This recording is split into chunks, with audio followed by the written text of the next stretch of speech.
Muito bem, vamos então continuar nessa parte 2 do primeiro módulo, que é tributo. Já vimos que são 5 espécies tributárias, vimos a definição de tributo e as 5 espécies tributárias, taxas, impostos, contribuições de melhoria, contribuições para fiscais e empréstimos compulsórios. Estamos estudando as taxas. E vimos que a Constituição, bem como o CTN, proíbe que as taxas tenham como base de cálculo a base de cálculo que já serve para impostos.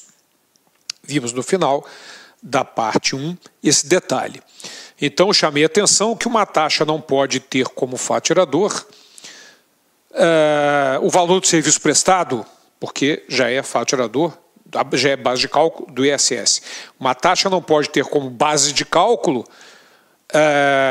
o valor do serviço prestado, porque já é base de cálculo do ISS, como base de cálculo o valor da mercadoria, porque já é base de cálculo do ICMS, o valor da renda, porque já é base de cálculo do imposto de renda, e por aí afora, uma proibição prevista tanto no artigo 145, parágrafo 2º da Constituição, quanto no artigo 77, parágrafo único do CTN, conforme nós já observamos. Maravilha. Mas existe um detalhe.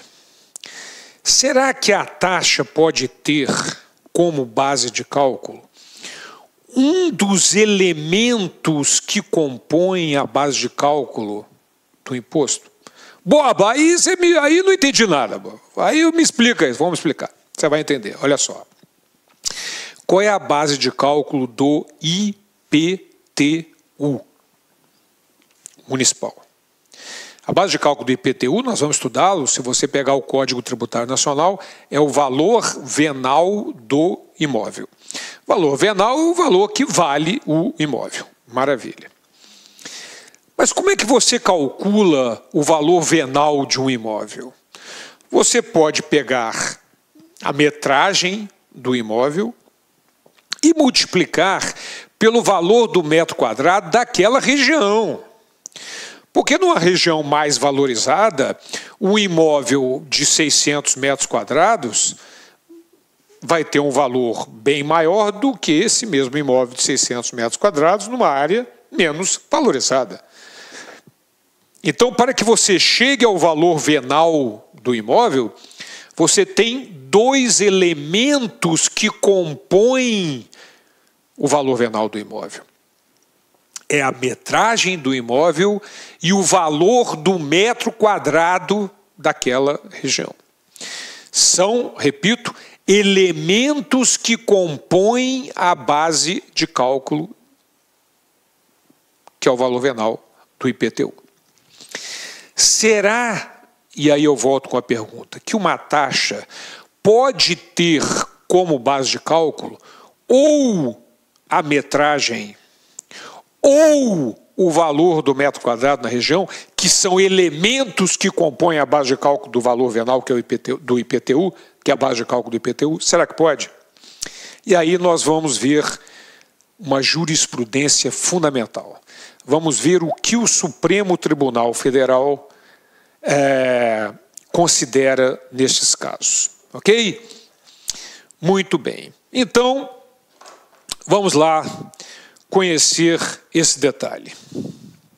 Súmula vinculante número 29 do Supremo Tribunal Federal. Antes da gente ler a súmula, é lógico, talvez alguns de vocês já saibam, outros não, mas é importante a gente conceituar aqui o que é uma súmula vinculante. O STJ e o STF, tribunais superiores, eles, quando uma decisão ela vai se repetindo sempre no mesmo sentido, eles emitem súmulas sobre aquela matéria. Essas súmulas comuns, elas orientam o juiz singular e os tribunais inferiores orientam a tomar uma decisão no mesmo sentido, porque eles sabem que ao chegar nos tribunais superiores, nas últimas instâncias, STJ e STF, dependendo da matéria, lá essa decisão vai ser tomada dessa forma. Então, as súmulas normais do STJ e mesmo do STF, elas não obrigam os tribunais inferiores e os juízes inferiores. Eles podem decidir de uma forma contrária à súmula, só que vai chegar nos tribunais, isso vai ser alterado, a decisão dele vai ser alterada para ficar de acordo com a súmula. Maravilha. Agora, existem algumas súmulas, alguns assuntos que o Supremo considera tão fundamentais e tão importantes e tão repetidos, as decisões tão repetidas, que criou-se a súmula vinculante. Esta súmula vinculante obriga os tribunais inferiores e os juízes a decidirem de acordo com aquela súmula, não tem como fugir. Para evitar aquela enxurrada de ações ao STF, ao STJ, então criou-se essa súmula vinculante, fundamental no estudo do direito como um todo, e no direito tributário não poderia ser diferente. Então vamos conhecer a súmula vinculante número 29 do Supremo Tribunal Federal. É constitucional, diz o Supremo, a adoção no cálculo do valor da taxa de um ou mais elementos da base de cálculo própria de determinado imposto, desde que não haja integral identidade entre uma base e outra. Então, minha gente, isso é fundamental. Ou seja, o Supremo Tribunal Federal, através da súmula vinculante número 29, considera que não há nenhum impedimento, no exemplo que eu dei, de que uma taxa tenha como base de cálculo o valor da metragem do imóvel ou o valor do metro quadrado daquela região, desde que não haja uma total identidade, que seria o valor venal, que seria a multiplicação da área pelo valor do metro quadrado daquela região.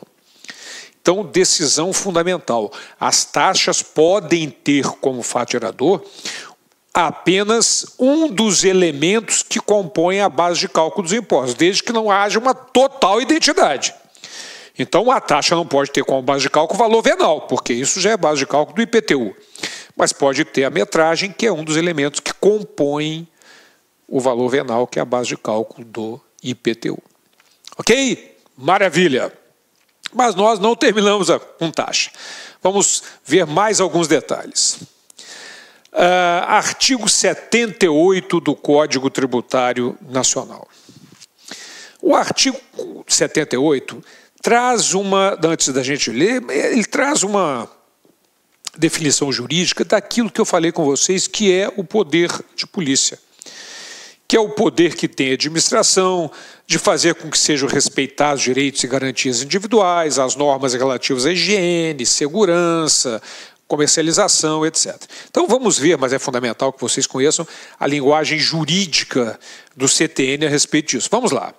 Artigo 78 do CTN considera esse poder de polícia a atividade da administração pública que, limitando ou disciplinando direito, interesse ou liberdade, regula a prática de ato ou abstenção de fato. Vamos dar uma paradinha aqui.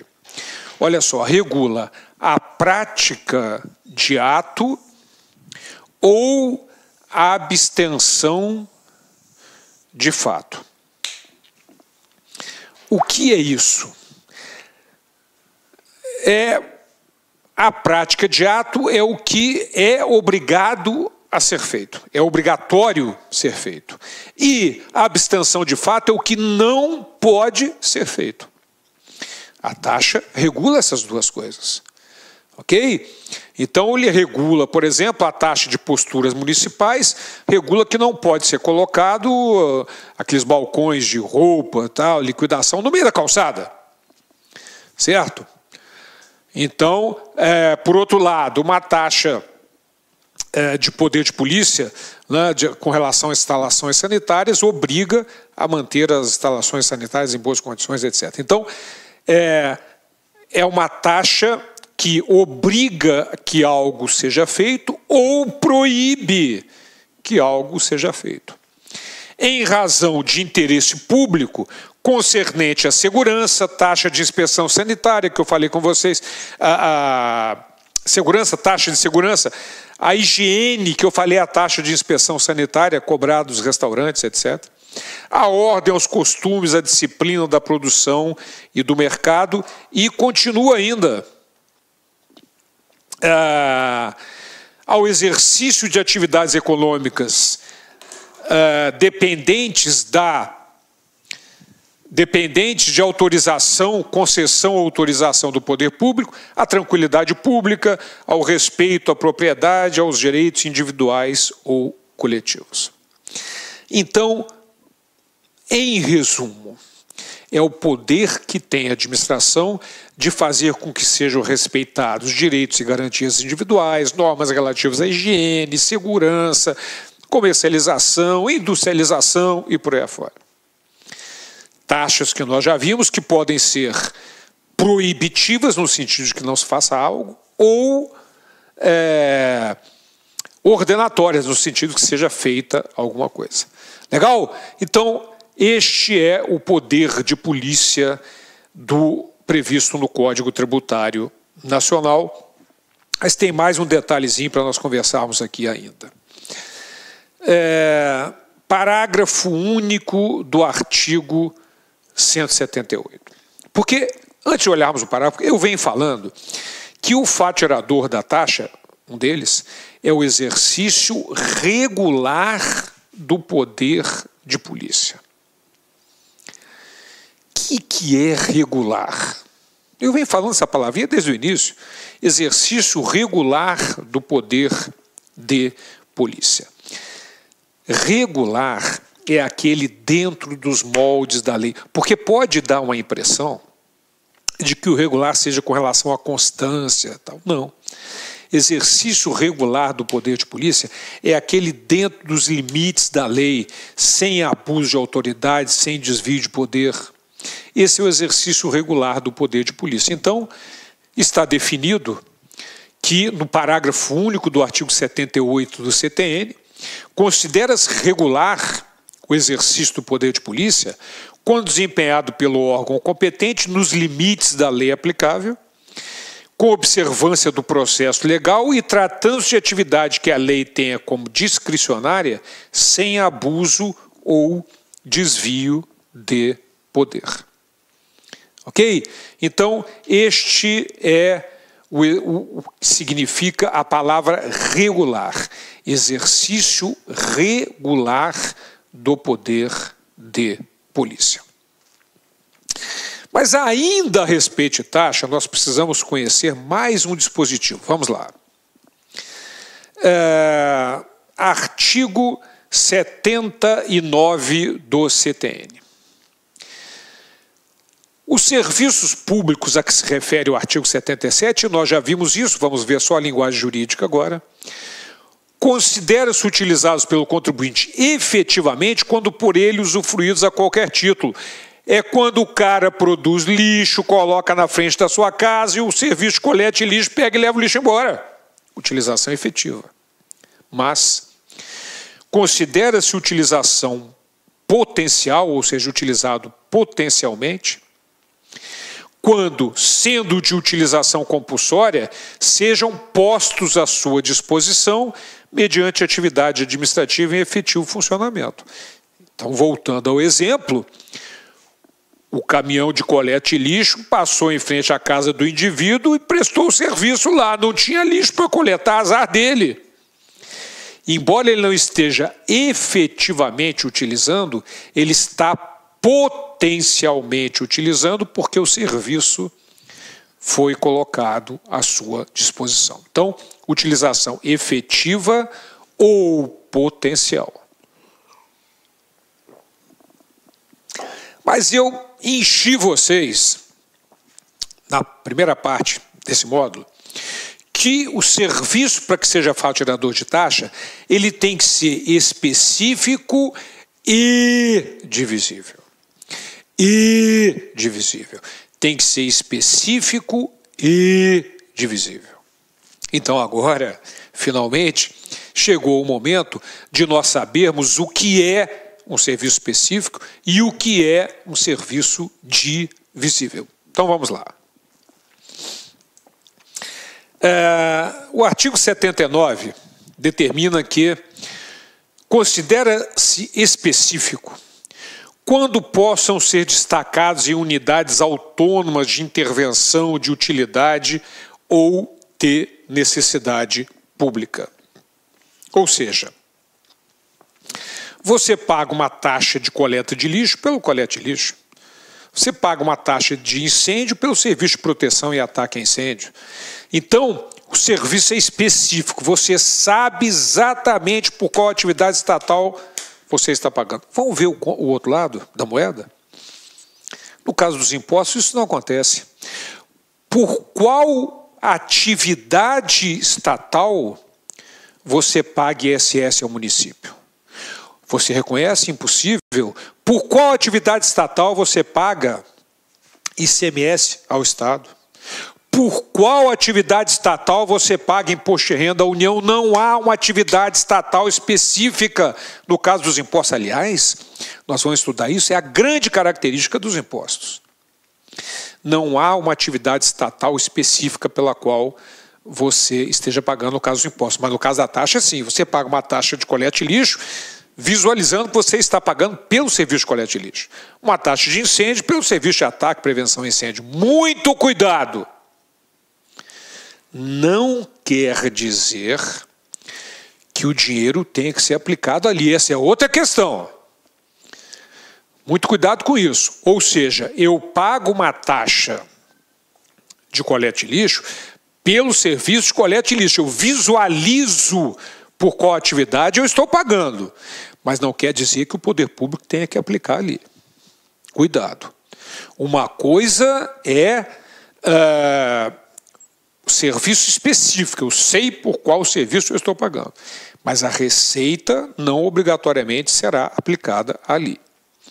Ok? Então o específico é isso, você visualiza, você enxerga por qual atividade estatal você está pagando. E divisível. O Código define divisível de uma forma jurídica, dizendo o seguinte: quando suscetíveis de utilização separadamente por parte de cada um dos seus usuários. Bom, essa definição muito árida, realmente. Mas o Supremo Tribunal Federal considera que só é suscetível de utilização separadamente por cada um dos seus usuários quando possa ser mensurada a utilização de cada contribuinte.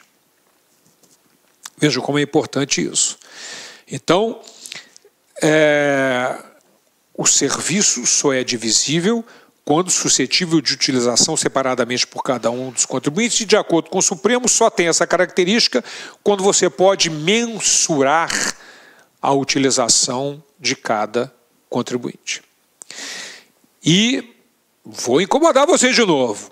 Para que seja fato gerador de taxa, o serviço tem que ser específico e divisível. Daí surgem alguns detalhes importantes. O que determina a jurisprudência é a súmula vinculante 41 do STF. Aquela súmula que obriga a todos os tribunais inferiores e os juízes singulares. O serviço de iluminação pública não pode ser remunerado mediante taxa. E vamos entender o porquê. Porque, embora o serviço seja específico, porque você sabe porque você está pagando pela iluminação pública, cuidado, não é luz residencial. Luz residencial é tarifa, porque você paga para a concessionária, nós já vimos isso. Não, existem duas relações jurídicas, o governo com a concessionária e a concessionária para com você. No caso, nós estamos falando da taxa de iluminação pública. A taxa de iluminação pública, o serviço é específico, porque você visualiza que você está pagando pelo serviço de iluminação pública, mas ele não é divisível, porque não há como mensurar o quanto da iluminação pública gasta no meu bairro foi gasta comigo. E, de acordo com o Supremo, só é divisível, ou seja, suscetível de utilização separadamente, quando puder ser mensurada a utilização de cada contribuinte. Como que eu vou saber o quanto da iluminação pública do meu bairro, das ruas, foi gasto comigo? Impossível. Foi gasto com a minha casa? Impossível. Certo? Não tem como saber. Limpeza urbana. Como é que eu vou saber quanto foi varrido de lixo em frente à minha casa pelo poder público? Ok? Mas aqui tem um detalhe importante. A coleta de lixo, o Supremo tem uma posição diferente. Cuidado, limpeza urbana, não tem como saber quanto foi varrido em frente à minha casa, etc. Não é divisível. Embora seja específico, a taxa de iluminação pública é específica. A taxa, porque você visualiza por qual serviço, a taxa de limpeza urbana é específica, você visualiza que é o serviço de limpeza urbana. Mas não é divisível, e para ser fato gerador de taxa tem que ser específico e divisível. Legal? Muito bem. Então, mas é a coleta de lixo. O Supremo interpretou da seguinte forma. No caso da coleta de lixo, através de um estudo, o município pode fazer uma pesquisa, ver quantas pessoas tem na casa, o nível, a capacidade, né, a capacidade econômica de cada indivíduo, pelo salário, etc. Ele pode fazer uma pesquisa e verificar, baseado no estudo, mais ou menos quanto vai ser produzido de lixo por aquele imóvel e as pessoas que ali moram. Então, o Supremo entende que, no caso da coleta de lixo, o serviço é específico e é divisível, porque ele considera que, através dessa pesquisa, pode ser mensurada a utilização. No entanto, no caso da limpeza urbana, não. Então, vamos ver. Vamos lá. Conhecer a súmula vinculante número 19 do Supremo Tribunal Federal. A taxa cobrada exclusivamente em razão dos serviços públicos de coleta, remoção, tratamento, etc., de lixo ou resíduos, não viola a Constituição Federal. Ou seja, no caso da coleta de lixo, não há nenhum problema, porque o Supremo considera, conforme eu disse, que dá para se estudar e verificar mais ou menos quanto vai ser coletado de lixo ali naquele imóvel.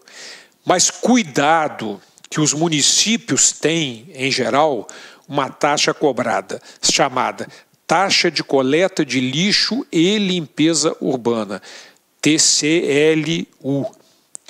Taxa de Coleta de Lixo e Limpeza Urbana, TCLU ou TCLLU, etc. Essa é inconstitucional. Por quê?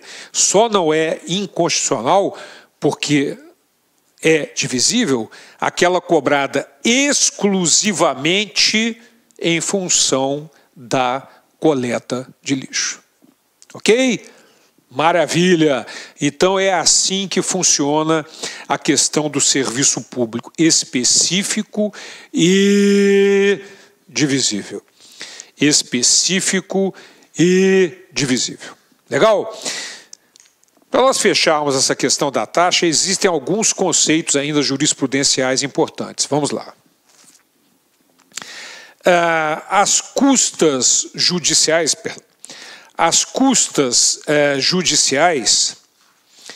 e os emolumentos concernentes aos serviços notoriais e registrais, etc., possuem natureza tributária, qualificando-se como taxas remuneratórias de serviço. E ainda completa, sujeitando-se aos princípios fundamentais que proclamam, dentre outras, as garantias essenciais da reserva de competência impositiva, somente a lei pode estabelecer, da isonomia, da anterioridade, legalidade, etc.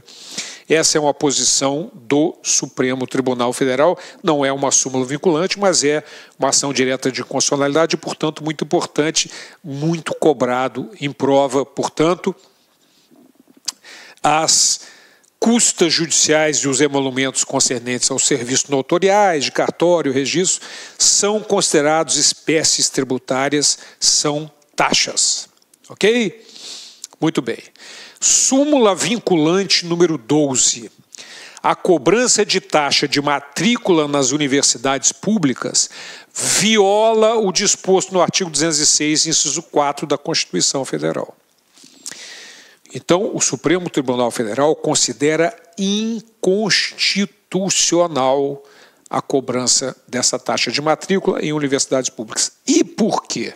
Vamos lá. Aqui está a Constituição no seu artigo 206. O ensino será ministrado com base nos seguintes princípios, inciso 4 do mesmo dispositivo, gratuidade do ensino público em estabelecimentos oficiais. Então, o fundamental para nós é lembrarmos que, em função do artigo 206 da Constituição Federal, no seu inciso 4, a súmula vinculante número 12 considerou inconstitucional a taxa de matrícula cobrada nas universidades públicas, portanto. Ok? Súmula vinculante importantíssima. Muito bem. Mas, para nós finalizarmos essa questão da taxa, nós temos mais um dispositivo, porque você observou que a Constituição, ao atribuir a competência para instituir as taxas, atribui a competência para a União, Estado, Distrito Federal e município, dentro das suas respectivas atribuições. Então, vamos ver o que nos determina o artigo 80 do CTN. Para efeito de instituição e cobrança de taxas, considera-se compreendido no âmbito das atribuições da União, dos Estados, do DF, dos municípios, aquelas que, segundo a Constituição Federal, as leis orgânicas, etc., competem a cada uma dessas pessoas de direito público. Então, de acordo com o que está na Constituição Federal, na Constituição dos Estados, na verdade, olha aqui, ó. O que está na Constituição dos Estados, nas leis orgânicas do Distrito Federal e dos municípios e na legislação com elas compatível, é lógico que isso tudo tem que estar de acordo com a Constituição Federal. Então, em resumo, o que nos determina o artigo 80 é que quem tem a competência para cobrar uma taxa para determinado serviço, para determinado exercício do poder de polícia, é aquele ente a quem a Constituição Federal e toda essa legislação infraconstitucional, Constituição Estadual, lei orgânicas, etc., atribuem àquele ente da federação. Então, o exemplo que eu dei, para se tirar um passaporte, a competência é da União, então a taxa quem pode cobrar é a União. Para se tirar uma identidade é o Estado cobra a taxa. Para fazer a coleta de lixo é o município.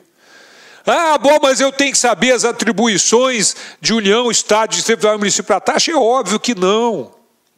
Você apenas tem que saber que quem atribui essas competências é a Constituição Federal, as Constituições estaduais e as leis orgânicas, evidentemente respeitando a Constituição Federal. Ok? Então, minha gente, com isso nós terminamos a primeira espécie tributária, que são as taxas. Maravilha. Todos os detalhes constitucionais do Código Tributário Nacional, jurisprudenciais.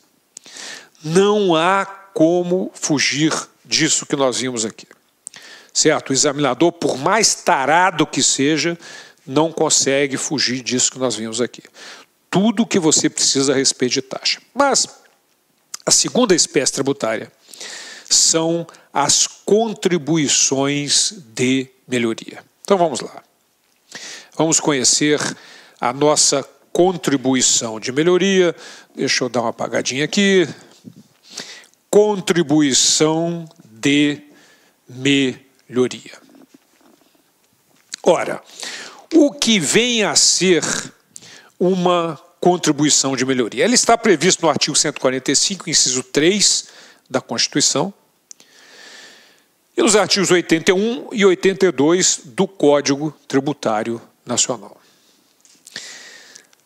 Então, antes de nós entrarmos nos dispositivos, vamos entender na prática o que vem a ser uma contribuição de melhoria. Vamos imaginar que eu tenho um imóvel ser localizado numa área que não tem rede de iluminação pública, não tem rede de esgoto sanitário, não tem calçamento, canalização de águas pluviais, etc. E eu tenho um imóvel, comprei lá um imóvel, paguei 50 mil reais. Mas o município passa a realizar obras públicas, canalização de águas pluviais, rede de esgoto sanitário, iluminação, e bababá. O que é que vai acontecer com aquele imóvel que eu comprei barato, porque não tinha tudo isso, em função da obra pública realizada? Ele vai valorizar. Esta valorização, esta melhoria em função da obra pública realizada é o fato gerador da contribuição de melhoria. Então, o fato gerador da contribuição de melhoria é a valorização, a melhoria de um imóvel em função de uma obra pública realizada. Eu estou dizendo isso porque se o cara for na sua rua, fizer calçamento em frente e tal, isso é obra que não é pública. Então, o fato gerador da contribuição de melhoria é a realização de obra pública que causou a valorização de um determinado imóvel. Aí você pode dizer assim, Bob, eu não vejo muita justiça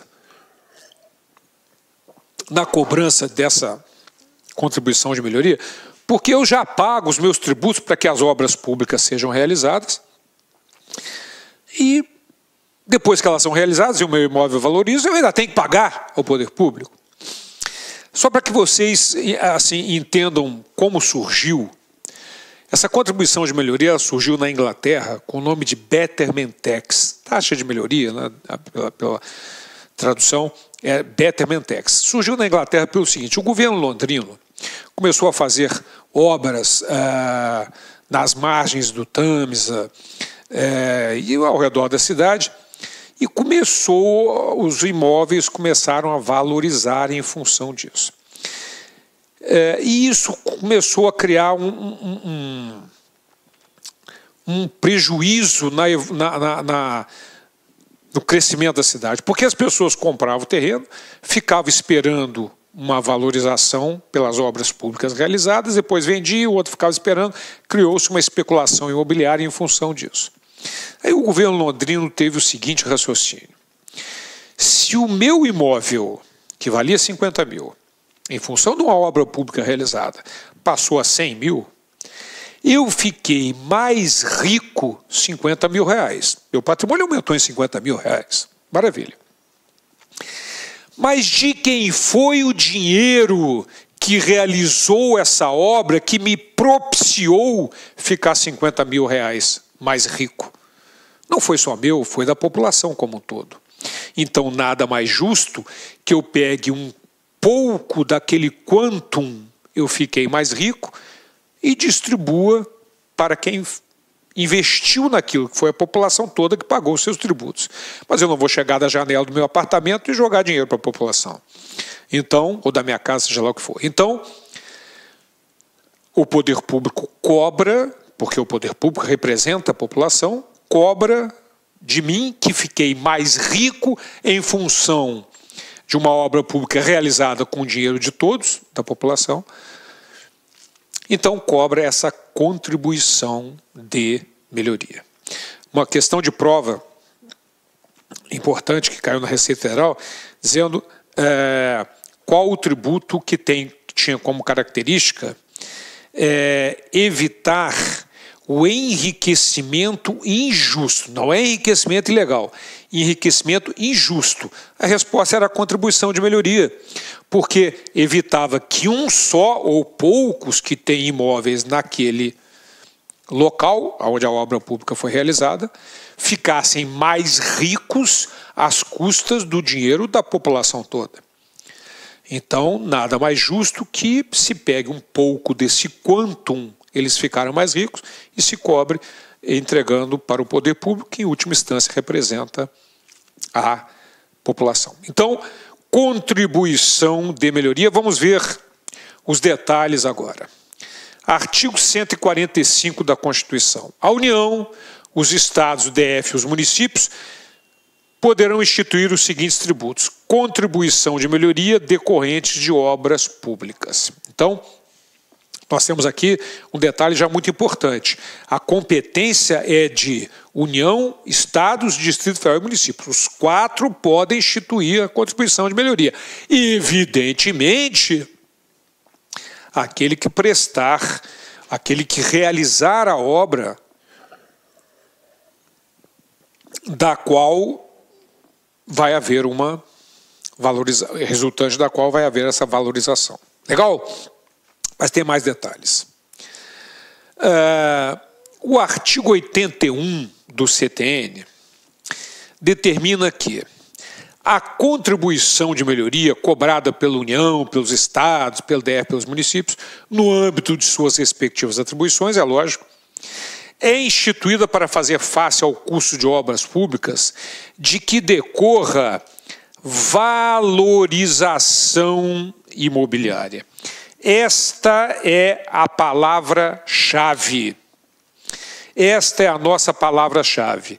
Valorização imobiliária. Ok? Valorização imobiliária. Portanto, tem que haver uma valorização imobiliária em função da obra pública, certo? Mas aí o mesmo artigo continua dizendo que essa cobrança da contribuição tem 2 limites. Um limite máximo total e um limite máximo individual. O limite máximo total é a despesa realizada e o limite individual, o acréscimo de valor que da obra resultar para cada imóvel beneficiado. Então, como é que funciona isso na verdade? O somatório de todas as contribuições de melhoria cobradas de todos os proprietários que tiveram seus imóveis valorizados não pode ultrapassar o custo da obra realizada. O limite máximo total, a despesa realizada. Mas há um limite máximo individual também. Nenhum contribuinte pode ser cobrado por um valor maior que a valorização do seu imóvel. Então vamos imaginar que o meu imóvel valia 100 e passou para 110 mil, em função da obra pública realizada.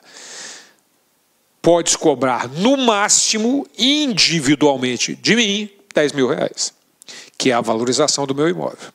Então, esses 2 limites. Vamos voltar a falar sobre eles aqui. Uma figura, essa figura ajuda muito, vocês observem que o meu curso é muito baseado em figuras, eu acho que ajuda muito a memorizar os detalhes. A contribuição de melhoria é instituída para fazer face ao custo de obras públicas de que decorra valorização imobiliária. Essa é a palavra-chave. Tem que haver valorização imobiliária. Tem que haver valorização imobiliária. Ok? E aí impõe os 2 limites, tendo como limite máximo individual a valorização de cada imóvel beneficiado.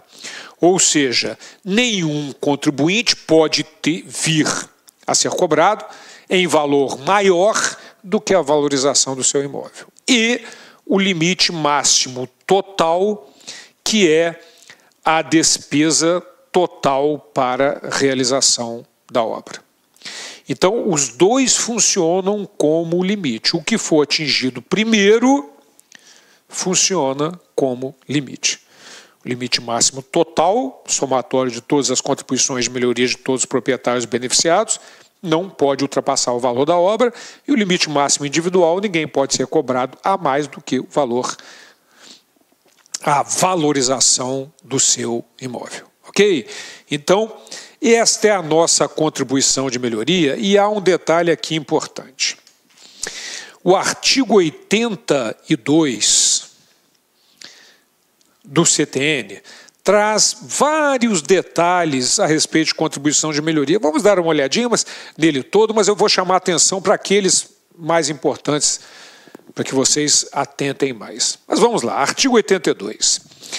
A lei relativa à contribuição de melhoria observará os seguintes requisitos mínimos. Você já sabe, a lei é aquela lei que vai instituir o tributo.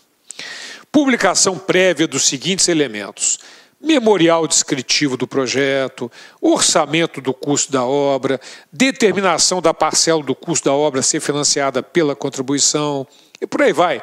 Delimitação da zona beneficiada, determinação do fator de absorção do benefício da valorização para toda a zona ou para cada uma das áreas diferenciadas. E mais, fixação, este é um dos detalhes que eu quero que vocês atentem. Fixação de prazo não inferior a 30 dias para impugnação pelos interessados de qualquer dos elementos referidos no inciso anterior. Ou seja, porque determinada obra, ao contrário, pode desvalorizar imóveis. No Rio de Janeiro, nós temos um elevado Paulo de Fronten, por exemplo, a Avenida Paulo de Fronten era uma avenida nobre, com prédios bonitos, nobres, não muito altos, mas prédios nobres, e foi construído um elevado Paulo de Fronten, que desvalorizaram aqueles imóveis. Os imóveis ficaram, você está na varanda do seu apartamento, está passando ônibus quase no seu nariz. As portarias ficaram escuras, quase debaixo do viaduto, do elevado, etc. Então, esses imóveis foram desvalorizados. Então, tem que ser dada uma oportunidade para o contribuinte de discutir a valorização que os peritos determinaram que houve naquele imóvel. Portanto, esse é o aspecto que eu quero que vocês guardem por enquanto do artigo 82. Fixação de prazo não inferior a 30 dias para impugnação pelos interessados de qualquer detalhe relativo a essa contribuição de melhoria, a valorização do imóvel, que é a palavra-chave da nossa contribuição de melhoria. E regulamentação do processo administrativo de instrução e julgamento da impugnação. Ou seja, vai haver um processo administrativo para discutir exatamente os detalhes relativos à contribuição de melhoria que foram impugnados por aquele contribuinte que diz assim: não, parei um pouquinho, o meu imóvel não valorizou, pelo contrário, desvalorizou, ou não valorizou tanto. Ok? Muito bem, esta é a nossa contribuição de melhoria. O artigo 82, parágrafo 1º, determina que a contribuição relativa a cada imóvel será determinada pelo rateio da parcela do custo. Isso não se preocupem com relação ao cálculo. O parágrafo 2º, por ocasião do respectivo lançamento, cada contribuinte deverá ser notificado do montante da contribuição, até para que ele possa impugnar, é lógico, aquela exigência. Ok? E há uma jurisprudência importante para nós terminarmos esse aspecto da contribuição de melhoria. O STF considera que hipótese de recapeamento de via pública já asfaltada, simples serviço de manutenção e conservação que não acarreta valorização do imóvel, não rendendo ensejo a imposição desse tributo, que é a contribuição de melhoria. Ah, Bob, é isso que eu tenho que saber? Exatamente. O recapeamento, asfaltamento, calçamento é outra questão, vai valorizar. Agora, o recapeamento não é considerado pelo Supremo Tribunal Federal como fato gerador, porque não vai causar a valorização do imóvel de acordo com o nosso Supremo Tribunal Federal. Ok? Então, minha gente, essa é a nossa contribuição de melhoria. Aí você vai dizer o seguinte: ô Borba, mas engraçado, eu nunca vi uma cobrança de contribuição de melhoria. Pois eu vou dizer uma coisa para você. Eu dou aula literalmente de norte a sul, desde Porto Alegre até Manaus. Sempre pergunto em aula, nunca vi uma cobrança de contribuição de melhoria. Certo?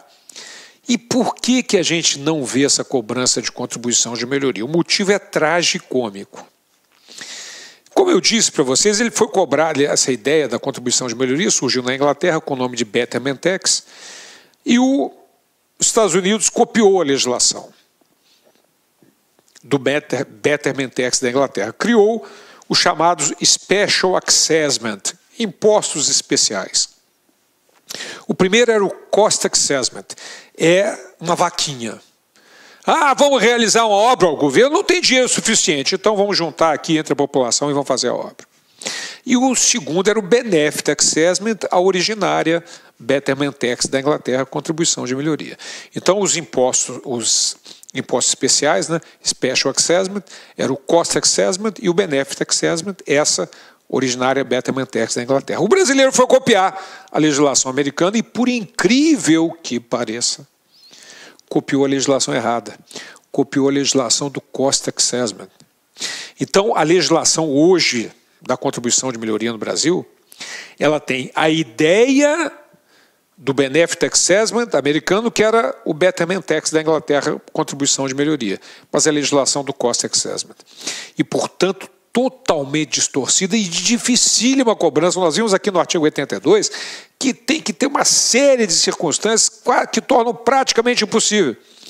Então, eu não vou dizer que não existe no Brasil, porque não dá para dizer quantos municípios existem, né?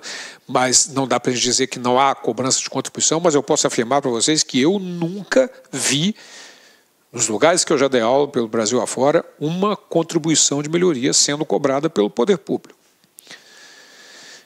Mas isso é o que menos interessa para nós, porque o que nós estamos estudando no direito tributário é a atribuição da competência tributária para a instituição da contribuição de melhoria dada pela Constituição e as normas gerais dadas pelo CTN nos artigos 81 e 82 que nós acabamos de ver. Limite máximo individual, limite máximo total, as regras para a instituição da contribuição de melhoria, no artigo 82, a fixação do prazo não inferior a 30 dias para impugnação, a montagem de um processo administrativo para discutir isso, enfim. Tudo isso que nós vimos nos artigos 81 e 82 a respeito da nossa contribuição de melhoria, a nossa segunda espécie tributária. Ok? Com isso nós terminamos a parte 2 do nosso primeiro módulo, ao estudar a contribuição de melhoria, e no próximo módulo vamos conhecer a nossa terceira espécie tributária, que são os impostos. Até lá. Clique lá.